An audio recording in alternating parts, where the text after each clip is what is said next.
আসসালামু আলাইকুম। আমি শাহিনুল ইসলাম। সবাইকে শাহিন স্টাডি কেয়ার পক্ষ থেকে স্বাগত। আজকে আমাদের আলোচনার বিষয় হচ্ছে ছোট গল্প। রবীন্দ্রনাথ ঠাকুরের অপরিচিত ছোট গল্প আমরা নিয়ে আজকে আলোচনা করব, সমালোচনা করব। তো আমাদের যে বিষয়টা সেটা হচ্ছে কি, আমাদের এই 2021 সালে যারা এইচএসসি পরীক্ষা দিবে তাদের জন্য মাধ্যমিক মাধ্যমিক ও উচ্চ শিক্ষা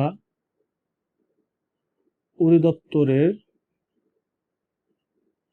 মাধ্যমিক ও উচ্চ শিক্ষা অধিদপ্তরের অ্যাসাইনমেন্ট নির্দেশনা অনুযায়ী অ্যাসাইনমেন্ট দিয়েছেন। এই অ্যাসাইনমেন্ট দিয়েছে অপরিচিত গল্প অবলম্বনে। তো তারা হচ্ছে এক সেট কোশ্চেন দিয়েছে। সেই কোশ্চেনটা আমি কয়েকদিন যাবত ফেসবুকে দেখতেছি যে তারা কোশ্চেন করতেছে, কিন্তু মূল যে জায়গাটা মানে কিভাবে লিখতে হবে, ছোট গল্প আসলে কি চায়, কি পড়তে হয়, সেই বিষয়গুলি আমরা আমাদের অবগত খুব কম।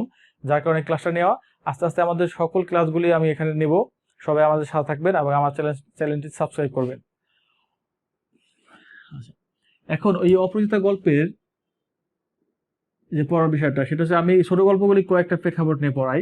যেমন একটা ছোট গল্প পড়তে হলে প্রথমে তার কেন পাঠ্য কেন পাঠ্য করা হয়, যে এত গল্প বাদ দিয়ে এই গল্পটা কেন পাঠ্য করা হয়েছে। 2 নম্বর হচ্ছে প্রেক্ষাপট। এই প্রেক্ষাপটটা জানতে হয়, যে গল্পের প্রেক্ষাপটটা কি, মূল থিমটা কি সেটা জানতে হবে। আর হচ্ছে গল্পের লাইন টু লাইন পড়া, এইভাবে পড়তে হবে। একটা গল্প এইভাবে পড়তে হবে, লাইন টু লাইন পড়তে হবে। এই লাইন টু লাইন পড়লে তথ্য পাওয়া যাবে, ইনফরমেশন। মানে এটা ক নম্বরের জন্য খুবই গুরুত্বপূর্ণ। আর পাঠ্য যে বিষয়টা, প্রেক্ষাপটটা লাইন টু লাইন, এই যে গল্পটা, এই গল্পটা প্রকাশিত হয় আমাদের 1321 বঙ্গাব্দ, মানে বাংলা সাল বঙ্গাব্দ, এবং এই সালটা হচ্ছে ইংলিশে বলা হয় 1914 সাল। সবুজপত্র পত্রিকা, সবুজপত্র পত্রিকার কার্তিক সংখ্যায়, কি সংখ্যায়, কার্তিক সংখ্যা, মানে কার্তিক মাসে এটা বেরোতো, এটা বলছি কার্তিক সংখ্যায়। এবং এই গল্প, এটা হচ্ছে আমাদের প্রমথ চৌধুরীর, কার, প্রমথ চৌধুরী। এই প্রমথ চৌধুরী যে একটি পত্রিকা ছিল, সে হচ্ছে চলিত ভাষার জনক। আমরা জানি যে এখানে হচ্ছে আমাদের রবীন্দ্রনাথ ঠাকুরের অপরিচিত গল্পটা প্রকাশিত হয় 1914 সালে। এবং চূড়ান্তভাবে এই গল্পটা যখন প্রকাশিত হয় তখন সে বইটার নাম ছিল সপ্ত গল্প সপ্তক, জায়গা হবে এখানে, গল্প সপ্তক, গল্প সপ্তক, গল্প সপ্তক। কিন্তু আমরা আবার একটু বলি যে রবীন্দ্রনাথ ঠাকুর 119টি ছোট গল্প লিখছেন। ছোট গল্প 119টি ছোট গল্প লিখছেন। এই 119টি ছোট গল্পের ভিতরে 95টি ছোট গল্প তার গল্প গুচ্ছে প্রকাশ পায়, গল্প গুচ্ছে প্রকাশ পায়। এবং এই 95টি গল্পেরই এখানে একটি, এই তার পরবর্তীতে এই গল্পটা, এই অপরিচিত গল্পটা 1927 সালে গল্পগুচ্ছের অন্তর্ভুক্ত হয়। কি আর অন্তর্ভুক্ত হয়? গল্পগুচ্ছের। এবং এই অপরিচিত গল্পেরই, এই অপরিচিত গল্পগুচ্ছেরই একটা উল্লেখযোগ্য গল্প হচ্ছে আমাদের অপরিচিতা গল্প। এখন যে বিষয়টা দাঁড়াইছে সেটা হচ্ছে, রবীন্দ্রনাথ ঠাকুর এই অপরিচিতা গল্প কেন লিখলেন, মানে তার লেখার প্রেক্ষাপটটা কি। এখানে হচ্ছে সে একটু বাক পরিবর্তন করছেন। বাক পরিবর্তন, বাক পরিবর্তন বুঝে, পরিবর্তন, বাক পরিবর্তন করছেন এই অপরিচিতা গল্পের মাধ্যমে। তার পূর্বে যত গল্প ছিল, যেমন হৈমন্তী ছিল, হৈমন্তী গল্প ছিল আমরা জানি, তারপর দেনা পাওনা, দেনা পাওনা, সুভা গল্প, এখানে নারীদেরকে ছোট করে দেখানো হয়, মানে নারী সমাজটা নীরবে নিবৃত্তে মারা যায়। কিন্তু আমরা এই বাক পরিবর্তনটা দেখতে পাই শুধু অপরিচিতা গল্পে। অপরিচিতা গল্পে আমরা এই বাক পরিবর্তনটা উল্লেখ করতে পাই। কারণ কি, এখন আমরা প্রেক্ষাপটের দিকে আসি, যে এই যে গল্পটা লেখা হলো, এই গল্পের চরিত্রগুলো একটু ফাইন্ড আউট করতে হবে। যে এখানে যদি আমরা কয়েকটা চরিত্র অঙ্কন করি, এই হচ্ছে আমাদের কল্যাণী চরিত্র, এটা হচ্ছে আমাদের কল্যাণী, কল্যাণী, এটা হচ্ছে আমাদের অনুপম, এটা ডিজে অনুপম, এটা অনুপম। আচ্ছা, এখন কল্যাণীর পাশে তার বাবার ছবি আঁকাই দিই। সে বাবা হচ্ছে আমাদের শম্ভুনাথ। শম্ভুনাথ একটু মুরব্বী টাইপের ছিল, তার মোচ ছিল একটু,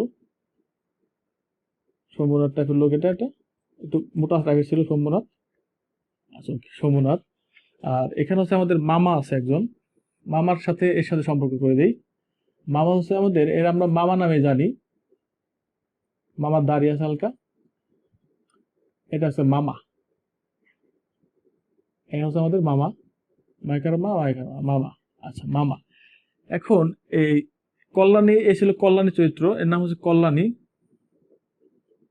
কল্যাণী মামার মূর্ধন্য হবে। এ হচ্ছে অনুপম, এ তো মামা বললাম। আর এই হচ্ছে তোমার শম্ভুনাথ সেন,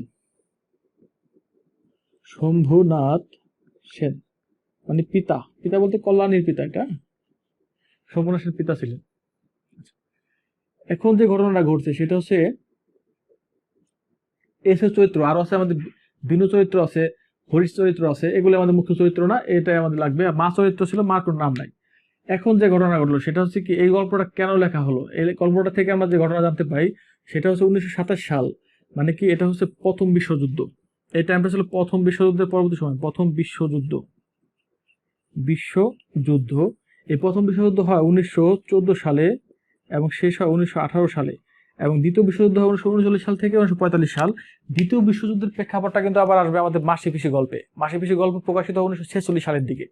সেই বিষয়গুলো যখন আমরা পড়বো তখন জানবো যে এই প্রথম বিশ্বযুদ্ধে যে ঘটনা ঘটছে, এই আমাদের অনুপমটা কিন্তু এমএ পাস, সে এমএ পাস করছে, তার বয়স 27, হ্যাঁ এমএ পাস করছে, কিন্তু এমএ পাস করা সত্ত্বেও কিন্তু সে হচ্ছে এই মামা আর হচ্ছে মায়ের উপর ডিপেন্ডেন্ট। কারণ কি, যে দ্বিতীয় বিশ্বযুদ্ধ পরবর্তী সময় হচ্ছে সমাজে একটি আর্থিক সংকট দেখা যায়। আর্থিক সংকট দেখা দেওয়ার কারণে ছেলেদের পকেটে টাকা থাকে না, তারা হচ্ছে অন্যের প্রতি নির্ভরশীল হয়, এবং মায়ের আদরে আশ্রয়ও থাকে সন্তান। মা বাবা যা বলে সেটাই বলতে পারে, এবং তারা হচ্ছে অ্যাজ লাইক মাকাল ফলের মতো।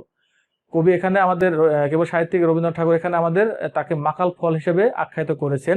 এই জায়গাটা মূল বিষয়টা বলতে হবে যে সে হচ্ছে মাকাল ফল কেন, কারণ হচ্ছে সমাজের ভিতরে ছেলেদেরকে কি বলা হয়, বা পুরুষতান্ত্রিক সমাজে পুরুষদেরকে একটা ডোমিনেটর বলা হয়, কিন্তু এখানে আমরা দেখতে পাই যে অনুপম কিন্তু ডোমিনেট করতে পারতেছে না। কেন? কারণ সে হচ্ছে তার ফ্যামিলির গণ্ডি বেরিয়ে এসে সে আত্মনির্ভরশীল হয়ে সে কিন্তু সেলফ ডিপেন্ডেন্ট হয়ে কিন্তু সে তার নিজের মতামতকে প্রকাশ করতে পারতেছে না। এই বিষয়গুলো বুঝতে পারতেছি।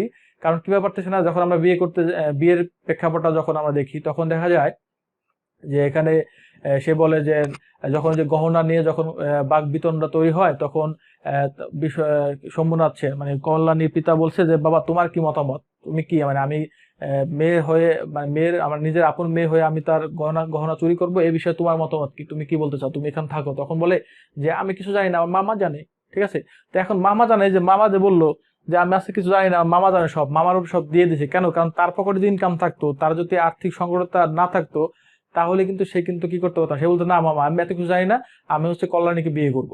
ঠিক আছে, প্রতিবাদী হয়ে উঠতো। কিন্তু আমরা এখানে দেখতে পাই সে প্রতিবাদী হয়ে উঠতে পারে নাই, না পারার কারণ হচ্ছে সেখানে মাকাল ফল, উপরে ফিটফাট ভিতরে সদরঘাট।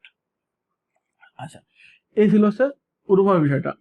এখন যে ঘটনাটা ঘটলো সেটা কি, যে আগের যে নিয়মের গল্পগুলি ছিল, সে হচ্ছে হৈমন্তী, সে নিজে মারা যায়, দেনাপানা গল্পে সে মানে পণপ্রথার বিরুদ্ধে গিয়ে আমাদের এখানে সে কি নায়িকা মারা যায়। সুভা তো মানে প্রতিবন্ধী মেয়ে ছিল। তো আমরা যে বিষয়টা দেখতে পাচ্ছি যে আগে নারীদেরকে ছোট করে দেখানো হতো, কিন্তু রবীন্দ্রনাথ ঠাকুর দেখতে পারতেছেন যে না, নারী সমাজের ভিতরে একটা জাগরণ তৈরি হয়েছে। কেন?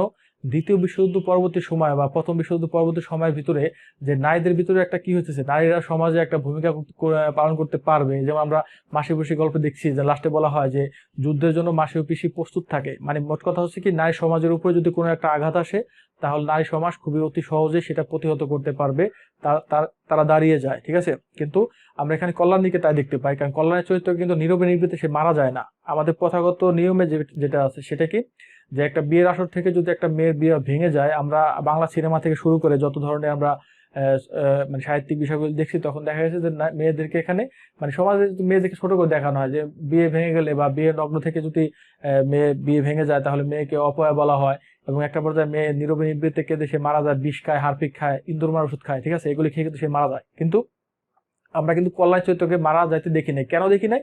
কারণটা হচ্ছে রবীন্দ্রনাথ ঠাকুরের টার্গেট ছিল কল্যাণীকে বড় করা, নারীদের পাশে দাঁড়াইছে, কিন্তু এখানে হচ্ছে অনুপমের দিকে সে ফোকাস দেয় নাই। ঠিক আছে, বা মামার দিকে সে ফোকাস দেয় নাই। এখানে হচ্ছে কল্যাণীর দিকে আর সোমনাথের দিকে রবীন্দ্রনাথ ঠাকুরের একটা কি ছিল, স্নেহ ছিল। কেন ছিল? কারণ রবীন্দ্রনাথ ঠাকুর চায় যে আমাদের সমাজে প্রথাগত যে নিয়ম, যে আমরা অ্যাসাইনমেন্টে কি আসছে, শিক্ষা অধিদপ্তর থেকে কি অ্যাসাইনমেন্ট দিচ্ছে সেই কোশ্চেনগুলো আমি দেখবো, সলভ করার সমস্যা নাই। আগে হচ্ছে আমরা এটাকে ব্যাখ্যা করি যে সমাজে দেখা যায় যে একটা মেয়েকে যখন মানে কোনো একটা অঘটন ঘটায় তখন বলে যে মা আমরা তো মেয়ে পরিবার, আমরা তো মেয়ে ফ্যামিলি, ঠিক আছে, আমরা তো এটা বলতে পারি না। মানে যে আমরা বলতে পারি না যে আমি ছেলে হয়েছি দেখে যে শুধুমাত্র ছেলেদের সাপোর্ট করতে বিষয়টা এমন না। তখন বলে যে তোমরা তো মেয়ে পরিবার, তোমাদের এত বড় কথা কই থেকে আসে। এটা কিন্তু আমাদের প্রচলিত প্রথা। কিন্তু রবীন্দ্রনাথ ঠাকুর কিন্তু এই প্রচলিত প্রথার বিরুদ্ধে গিয়ে সে কিন্তু কল্যাণীকে বড় করছে। কেন বড় করছে? কারণ আমাদের প্রচলিত প্রথার সাথে কোন ধরনের ঘটনা ঘটছে, যে প্রচলিত প্রথা হলে কি হতো, যে সে মেয়েটা মারা যেত বা অথবা সে হচ্ছে কি মানে বিষ পান করতো বা ফাঁসি দিত, যে আমার বাবা এত কষ্ট করতেছে, আমার আজকে বিয়ে ভেঙে গেল, আমার অপয়া। কিন্তু তা না, রবীন্দ্রনাথ ঠাকুর যদিও হিন্দু ছিল, আর আমাদের হিন্দু পরিবারে কিন্তু যে রক্ষণশীলতা বেশি, মানে তারা কিন্তু তাদেরকে কি বলা হয় মানে আবদ্ধ করে রাখতে চায়, কিন্তু এখানে কিন্তু তা করে নাই। এখানে কিন্তু তা করে নাই। কিন্তু কেন করে নাই? কারণ তারা দেখাচ্ছে যে কল্যাণীকে আমরা বড় করবো। কারণ কল্যাণী সে বলে যে না বাবা, আমি মারা যাব না, আমি আত্মহত্যা করব না, আমি হচ্ছে দেশ মাতৃকার সেবায় নিজেকে নিয়োজিত করব। এবং একটা পর্যায়ে এসে কল্যাণ মানে বিষয় একেবারে কি বলে শম্ভুনাথ, এই শম্ভুনাথটা অন্য সব বাবা তো হয়তো তাহলে আমরা দেখতে পারতাম যে বলতাম যে বাবা তুমি আমার মেয়েকে আজকে বিয়ে করো, ঠিক আছে, তুমি তো আজকে চলে যাও, তাহলে আমার মেয়ে কিন্তু বিষ খাবে, মারা যাবে, আমি সমাজে মুখ দেখাতে পারবো না। কিন্তু এখানে কিন্তু শম্ভুনাথ তা করেননি। শম্ভুনাথকে রবীন্দ্রনাথ ঠাকুর কি একটু বড় উচ্চ আসনে দাঁড় করিয়েছেন। এখানে দাঁড় করার কথা ছিল অনুপমের ফ্যামিলিকে, অনুপমের মামাকে, অনুপমের মাকে, অনুপমকে, কিন্তু না, কিন্তু অনুপমকে এখানে মাকাল ফল বলা হয়েছে, মানে কি ব্যঙ্গার্থ অর্থে বলা হয়েছে। আর এই শম্ভুনাথটাকে মানে শম্ভুনাথ সেনটাকে বড় করা হয়েছে। কারণ শম্ভুনাথ বলে যে এই আমার আপন মেয়ের গহনা আমি চুরি করব, এই ধরনের কথা যারা আমাকে বলে তার সাথে আমার কোনো সম্পর্ক নাই, তাদের সাথে আমি সম্পর্ক করবো না, আপনার খেয়ে চলে যাবেন। এর চেয়ে বড় অপমান কি হতে পারে? কিন্তু আমাদের সমাজে কিন্তু এটা ঘটনা ঘটতো না। কিন্তু আমরা সমাজ থেকে বেরিয়ে রবীন্দ্রনাথ ঠাকুর দেখতে পাচ্ছি কি যে নারীদের ভিতরে একটা জাগরণ হইতেছে। কেন? কারণ নারীরা কিন্তু আজকে হইতেছে ডিসি, হইতেছে এসপি, হইতেছে নারীরা আজকে ম্যাজিস্ট্রেট, হইতেছে নারীরা আজকে ডাক্তার, হইতেছে নারীরা আজকে বিমান চালাইতেছে, নারীরা আজকে আমাদের রেলগাড়ি চালাইতেছে। এবং একটা পর্যায়ে দেখো আমাদের প্রধানমন্ত্রী নারী, বিরোধী দলীয় নেত্রী নারী, স্পিকার নারী। এই যে নারীদের একটা জাগরণ, ওম্যান ইমানসিপেশন, ইমানসিপেশন মানে জাগরণ, এই ইমানসিপেশন হইতেছে নারীদেরকে। এই জায়গাটা হচ্ছে রবীন্দ্রনাথ ঠাকুর স্পষ্ট করতে পারছেন। যে এই গল্পটা হচ্ছে আমাদের 1927 সালে প্রকাশিত, এখন বর্তমানে আমাদের 2021 সাল, মানে কি আর 101 বছর পরে হচ্ছে প্রায় 100 বছর হবে। এই 100 বছর পূর্তি হবে এই ছোট গল্পের। কিন্তু তারপরে কিন্তু 100 বছর পরবর্তী সময়ে কিন্তু আমরা সমাজ থেকে বেরিয়ে আসতে পারি নাই। কেন পারি নাই? আজকেও আমাদের সমাজে নারীরা কি হয়, নির্যাতিত হয়, নারীরা ধর্ষণ হয়, নারীরা কি হয় আত্মহত্যা করতেছে, নারীরা নীরবে নিবৃত্তে মারা যাইতেছে। কিন্তু রবীন্দ্রনাথ ঠাকুর কিন্তু এই পরিবর্তনটা ধরতে পারছেন। যে আমি যে বিষয়টা বলি সেটা হচ্ছে কি, কবি আর কবিরাজ কিন্তু এক না। নিম গাছ গল্পে কিন্তু আমাদের বলাচাঁদ মুখোপাধ্যায় বলেছেন যে কবি যেভাবে চিন্তা করবে কবিরাজ কিন্তু সেভাবে চিন্তা করবে না। কারণ মাঝে মাঝে একটা কথা বলি, কবি সাহিত্যিক হচ্ছে এমন একটা পার্সন, তারা হচ্ছে দেয়ালের ওপিটে কি ঘটে সেটা কিন্তু তারা আন্দাজ করতে পারেন। তারা এটা বুঝতে পারছেন যে 100 বছর আগে আমরা যখন নারী কবিতা পড়বো তখন দেখবো যে কি 100 বছর আগে রবীন্দ্রনাথ ঠাকুর কাজী নজরুল ইসলাম যে নারীর যে মনোভাব দিয়ে গেছেন, আমরা কিন্তু 100 বছর পরবর্তী সময় কিন্তু তাই আমরা পাইতেছি। এই যে বিষয়টা 100 বছর 200 বছর 300 বছর, এই যে একটা সুদূর প্রসারী চিন্তা ভাবনা, এটা কিন্তু রবীন্দ্রনাথ ঠাকুর ধরতে পারছেন এবং ভবিষ্যৎ সঞ্চারী হয়েছে। এখান থেকে যে আমাদের যে ঘটনা, এই প্রেক্ষাপট থেকে আমরা বুঝতে পারলাম কি যে দ্বিতীয় বিশ্বযুদ্ধ পরবর্তী সময় হচ্ছে আমাদের নারীদের জাগরণ হইতেছে। এই জায়গাটা কল্যাণী বড় হয়ে যেতেছে, কল্যাণ এখানে প্রতিবাদী চরিত্র হয়ে গেছে। কল্যাণী কি হয়েছে? এখানে প্রতিবাদী হয়ে গেছে।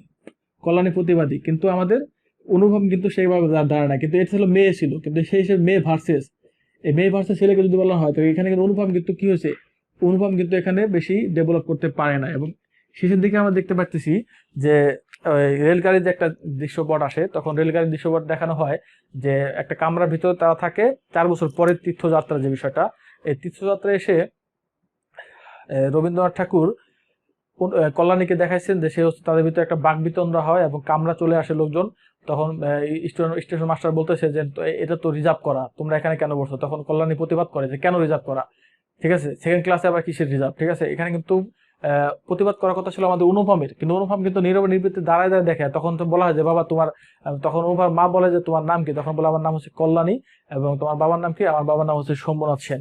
তখন কিন্তু মনের কি, তখন কিন্তু আমাদের অনুপমের ভিতরে একটা নাড়া দেয়, মানে স্পর্শকাতর হয়ে যায়। সে মনে করে যে এই মেয়েটা ছিল আমার সেই অপরিচিতা। মানে গল্পের সার্থকতা দেখে বোঝা যায় যে আননোন, মানে আমি আজকে বিয়ে করতে যাব, আমাকে কার সাথে বিয়ে হবে তার সেই মেয়েটাকে সম্পর্কে আমি কখনো জানলাম না, বা মেয়েটা আমাকে সঙ্গে জানতে পারলো না, এটাকে বলা অপরিচিতা। মানে যাদের ভিতরে কখনো পরিচয় হয় নাই, যাদের মধ্যে কখনো পরিচয় হয় না তাকে বলা অপরিচিতা।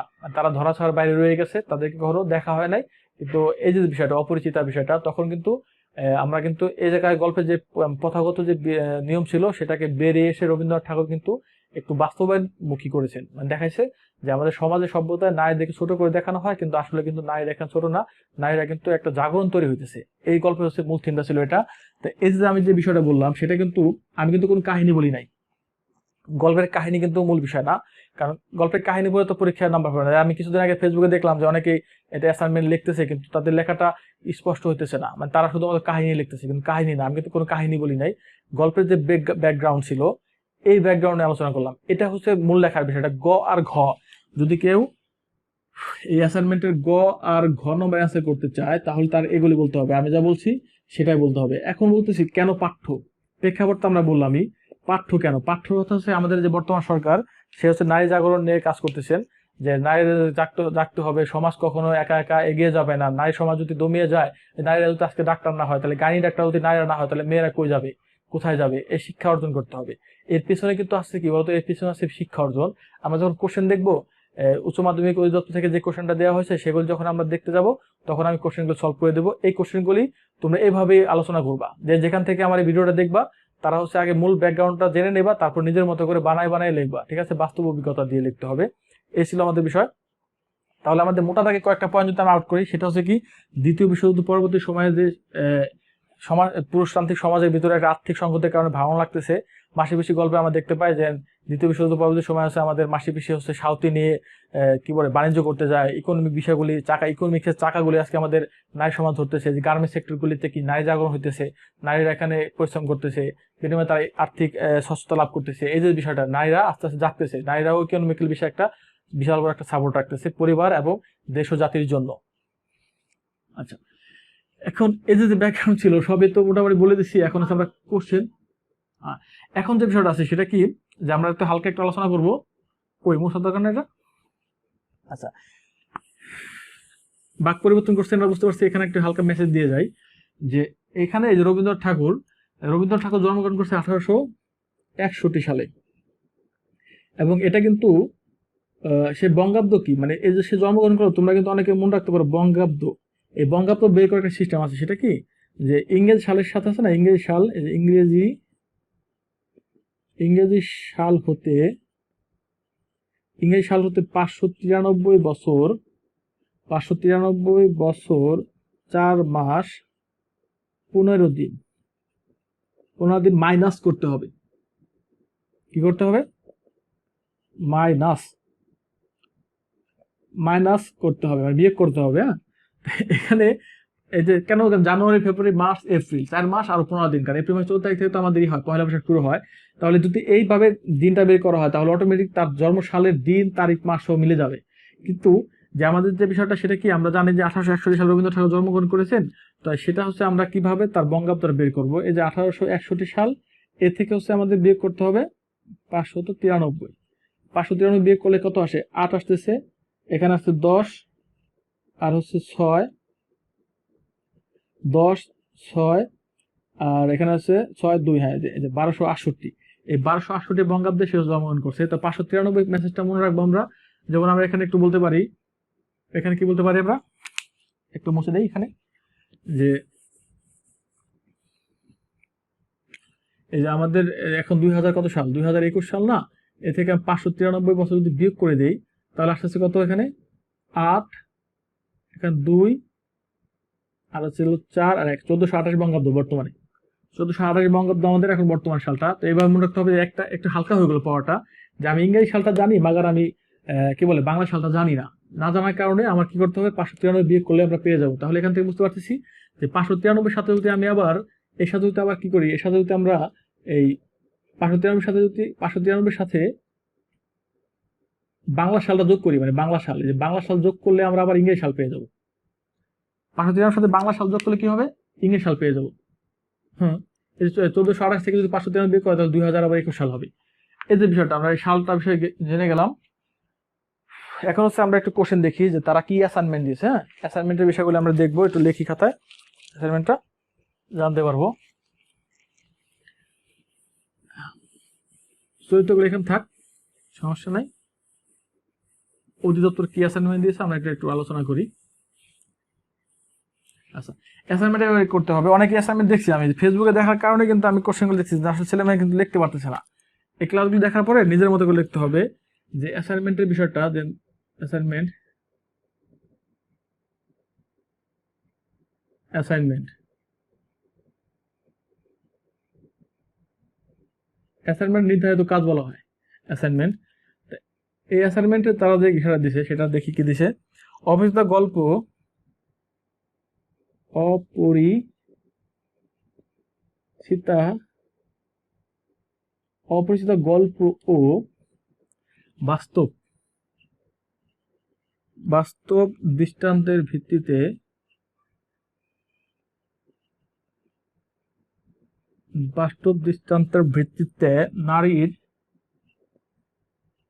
নারীর এগিয়ে চলার, এই যে এগিয়ে চলার পথে, নারীর এগিয়ে চলার পথে সহায়ক ভূমিকা চিহ্নিতকরণ। এই হচ্ছে অ্যাসাইনমেন্টের শিরোনাম। এটা তার একটা টাইটেল দিয়ে দিছে। আর এখান থেকে আমাদের যে বিষয়টা আমরা জানবো, তার মূল বিষয় হচ্ছে নারী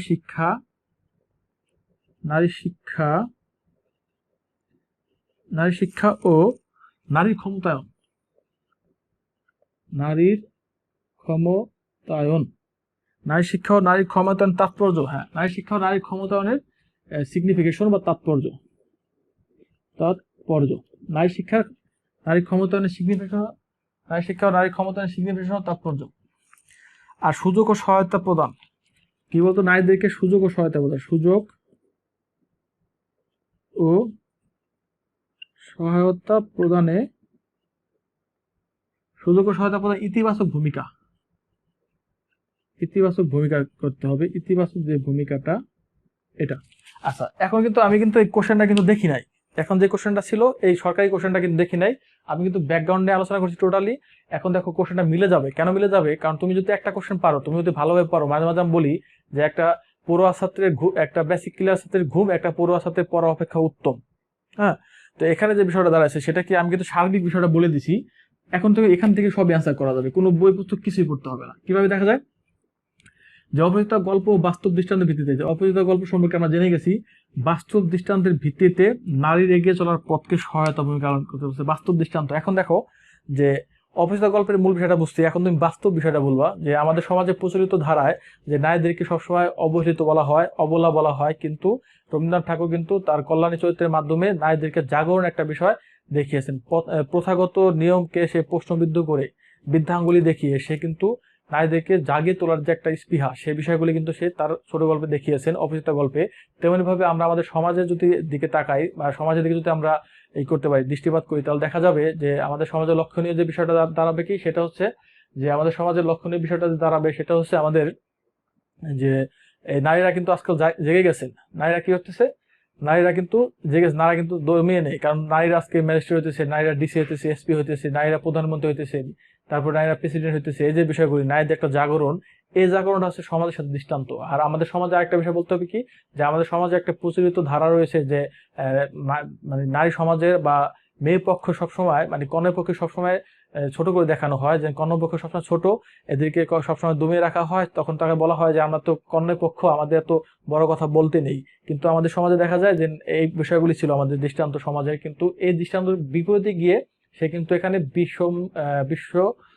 শম্ভুনাথ সেনকে সে কিন্তু এখানে মানে বড় করছেন। কারণ শম্ভুনাথ সেন হচ্ছে মেয়ে পক্ষের পিতা ছিলেন, এবং মেয়ে পক্ষের পিতাকে সমাজে ছোট করে দেখানো হয়। কিন্তু আমাদের রবীন্দ্রনাথ ঠাকুর কিন্তু এখানে সমাজের প্রথাগত নিয়মের বিরুদ্ধে গিয়ে তার সাহিত্যিক বাক পরিবর্তন করে সে কিন্তু এখানে আমাদের কল্যাণী চরিত্রকে বড় করেছেন এবং কল্যাণীর পিতাকে এখানে বড় করে তুলেছেন। এই ছিল বিষয়টা। মানে মোটা দাগে বলতে যাই যে সমাজে প্রথাগত নিয়ম আছে, প্রথাগত নিয়মটাকে সে বৃদ্ধাঙ্গুলি দেখিয়ে কল্যাণীর পিতা এবং কল্যাণীকে এখানে বড় করে দেখানো হয়েছে। আমাদের সমাজে যে প্রচলিত ধারণাটা, সে ধারণাটা কিন্তু সে বিপরীত দাঁড়িয়ে গেছেন।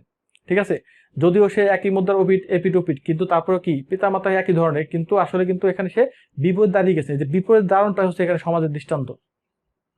আচ্ছা, এখন এই গল্প থেকে আমরা যে বিষয়টা জানতে পারবো সেটা হচ্ছে নারী শিক্ষা। নারী শিক্ষা কি, যে আমাদের নেপোলিয়ন বোনাপার্ট বলছে না যে if you give me an educated mother I will give you an educated nation, ঠিক আছে? এর অর্থ হচ্ছে যে তুমি যদি আমাকে শিক্ষিত মা দাও তাহলে আমি তোমাদের শিক্ষিত জাতি দেবো। এখন নারীরা যদি সমাজে শিক্ষিত না হয়, যদি নারীরা সমাজ শিক্ষিত না হয়, তাহলে নারীরা তো আর জাগতে পারবে না, নারীরা তো নিজেরাই তো মেরুদণ্ডহীন হয়ে যাবে, তখন আবার সে শিক্ষিত জাতি কিভাবে দিবে? আচ্ছা, এই যে আমাদের বিষয়টা সেখানে নারী শিক্ষা, এই নারী শিক্ষার ফোকাসটা কিন্তু আমরা এই অপরিচিত গল্পে পাই। কিভাবে পাই? এবং লাস্টের দিকে যখন রেলগাড়ির কথা মানে হয়, তখন বলা হয় যে মা তুমি এখন কি করবে, বা কেন বা তুমি এখন আবার বিয়ে করো। আবার আমাদের সৌম্যনাথ সেন কিন্তু বলে যে আমি কি বলে আমি অনুপমের কাছে গিয়ে মানে কি মাপ চাবো যে আমার মেয়েকে তখন বিয়ে করো, তখন কিন্তু সে বলে না বাবা এটা হয় না, এটা হওয়ার মতো না, আর আমি হচ্ছে দেশ মাতৃকার সেবায় নিজেকে নিয়োজিত করবো। দেশ মাতৃকার সেবা বলতে কি? শিক্ষিত হয়ে শিশু মেয়ে আছে তাদের জন্য সংগঠন করবে এবং সমাজে সে ভূমিকা পালন করবে। এই যে শিক্ষার বিষয়টা, এই শিক্ষা নিয়ে কিন্তু আমাদের বেগম রোকেয়া সাখাত হোসেন তার চাষা দুঃখ গল্পে বলেছেন যে শিক্ষকদের কি করতে মানে কি বলে এখানে কৃষকরা যদি বড় হতে চায় তাহলে কৃষকদেরকে কি করতে হবে? শিক্ষিত হতে হবে। শিক্ষিত না হলে তারা কিন্তু তাদের ভুল বুঝতে পারবে না, তারা তাদের অধিকার আদায় করতে পারবে না। তেমনি ভাবে নারীরা যদি সমাজ শিক্ষিত না হয় তাহলে নারীরা তাদের অধিকার আদায় করতে পারবে না, নারী সমাজ কিন্তু দমিয়ে যাবে এবং অঙ্কুরে বিনাশ হয়ে যাবে। এখন যাদের তারা অঙ্কুরে বিনাশ না হয়, তারই বিষয় থেকে আমাদের কি করতে হবে? নারী শিক্ষাকে জাগরণ করতে হবে। নারী শিক্ষা যদি আমরা জাগরণ করতে পারি তাহলে দেশ ও দশের সেবা হবে এবং একটা পর্যায়ে নারীরাও দাঁড়িয়ে যাবে এবং সমাজ সভ্যতা কি হবে? এটা মানে আরো বেশি বিকশিত হবে। অর্ধেক তার কুড়িয়ে অর্ধেক তার নর, আমাদের নারী কবিতায় রবীন্দ্র কাজী নজরুল ইসলাম দেখিয়েছেন। 100 বছর পরেও কিন্তু আমরা এসে কিন্তু সেটাই দেখতে পারতেছি। আচ্ছা, এটা হয়ে গেল। আর নারী ক্ষমতায়ন, নারী ক্ষমতা মানে নারী জাগরণ। নারী ক্ষমতা মানে কি? নারীদেরকে জাগরণ করতে হবে। জাগরণ নারী জাগরণ। নারীরা যদি জাগরণ না হয় তাহলে তো নারী সমাজ জাগবে না। নারীরা তো জাগরণ করতে হবে, নারীদের জাগরণ করতে হবে। ক্ষমতায়ন শব্দের অর্থ হচ্ছে নারী জাগরণ। ক্ষমতায়ন মানে কি? নারী জাগরণ। নারীরা জাগরণ করতে হবে, নারীদের ঘুম ভাঙাতে হবে। নারীরা হচ্ছে তারা পড়াশোনা করে এগিয়ে যাবে। আচ্ছা, সুযোগ ও সহায়তা প্রদান, এক্ষেত্রে আমাদের ভাবে সুযোগ মানে কি? তাদেরকে সেক্টর তৈরি করে দেওয়া। নারী সমাজের সেক্টর তৈরি করা যায় কিভাবে? দেখা যায় যে আমাদের বর্তমান সমাজে যে প্রাইমারি যে পরীক্ষা হয়, প্রাইমারি পরীক্ষাগুলিতে নারীদের জন্য নারীদের জন্য কত ছিল? প্রাইমারি পরীক্ষা নারীর জন্য